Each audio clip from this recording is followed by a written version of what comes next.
200-ও বেশি শ্যামাসঙ্গীত রচনা করেছেন নজরুল। নেপথ্যে করুণ বেদনা, কারণ ছিল সন্তানের মৃত্যু। দক্ষিণেশ্বর ও কালীঘাট মন্দিরে যেতেন নজরুল।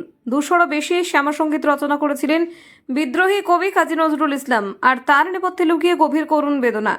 দেবী কালিকার আরাধনায় যাদের গান আজ অনুরণিত, তাদের মধ্যে অন্যতম নজরুল। একই বৃন্তে দুটি কুসুম লিখে যিনি সাম্প্রদায়িক সম্প্রীতির বার্তা দিয়েছিলেন, তিনি আবার শ্যামা মায়ের একনিষ্ঠ ভক্ত। নিয়মিত দক্ষিণেশ্বর এবং কালীঘাট মন্দিরে যেতেন তিনি। 1926 সালের 9 অক্টোবর কৃষ্ণনগরে গ্রেস কটেজে জন্ম নেয় তার আদরের পুত্র অরিন্দম খালিদ, ডাকনাম বুলবুল। এই শিশুটি মাত্র 4 বছর বয়সে বসন্ত রোগে মৃত্যুবরণ করে। সন্তানের শয্যার পাশে বসেই নজরুল অনুবাদ করেন রুবাইয়াত-ই-হাফিজ। সর্বোচ্চ চিকিৎসা সত্ত্বেও বাঁচানো যায়নি বুলবুলকে।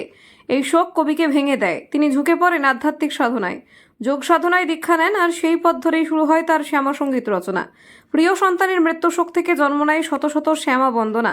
তাই নজরুলের শ্যামাসঙ্গীত কেবল ভক্তি নয়, এ এক হৃদয় ভাঙা পিতার আত্মার আর্তনাদ।